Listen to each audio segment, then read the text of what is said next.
Hello friend, good morning. তো দেখো আমার শরীর কিন্তু এখনও ঠিক হয়নি, তো আমি এই অবস্থাতেই কাজ বাজ করছি। কী করবো বলো, করতে তো হবেই। তো দেখতেই পাচ্ছ আমার বিছনার অবস্থা খুব খারাপ, শোকেসটার অবস্থাও খুবই খারাপ। আলমারি টালমারি কিচ্ছু গোছানো হয়নি, শরীরটা এতটা পরিমাণে আমার খারাপ। তো সকালবেলা উঠেই এগুলো গুছিয়ে নিয়েছি, চুলটাও ঠিকঠাক করে বেঁধে নিয়েছি, দেখতেই পাচ্ছ চুল টুল সব সেট করে নিয়েছি।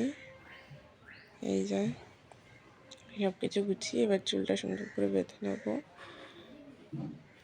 তো চুলটা বেঁধে তারপর বড় মাকে দিয়ে পরোটা নিয়েছিলাম, তো সব কিছু রেডি করে পরোটা নিয়েছি।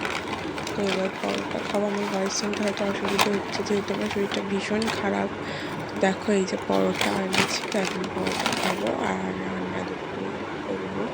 আমার শরীরটা খুব খারাপ, বেশি কিছু করতে পারবো না। আলু সিদ্ধ ভাত করবো, আমার হাজব্যান্ড কাজে গেছে, তো দুপুরে খেতে আসবে আর যাবে না, বাড়িতেই থাকবে।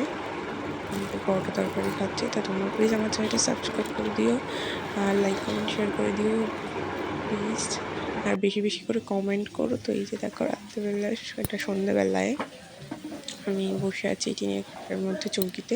তো এই ঘরে বলেইছিলাম শুধু রান্নাই করা হয়, ঘরে কিছুই নেই, একটা শোকেস আছে আর চৌকি রান্না করার জন্য, এখানে যাতে সবাই বুঝতে পারে। তো এই যে আমার হাজব্যান্ড আমাকে চাউমিন বানিয়ে খাওয়াচ্ছিল, আর রান্নাটাও রাত্রেবেলা কিন্তু আমার হাজব্যান্ডই করেছে, যেহেতু আমার শরীরটা এতটা খারাপ। তো আমার হাজব্যান্ড বলছিলাম বিকেলে চলে আসবে। তো এই যে দেখো ওই রান্না বান্না করছে। আর তোমরা কিন্তু আমার ভিডিওতে বেশি বেশি করে কমেন্ট করো, সাবস্ক্রাইব করে দিও আমার চ্যানেলটা। আর কিছু বলার নেই তোমাদের, তো আমার শরীরটা ভীষণ খারাপ। তো তোমরা ভগবানের কাছে বলো আমার শরীরটা যেন তাড়াতাড়ি সুস্থ হয়ে যায়। Tata, bye bye.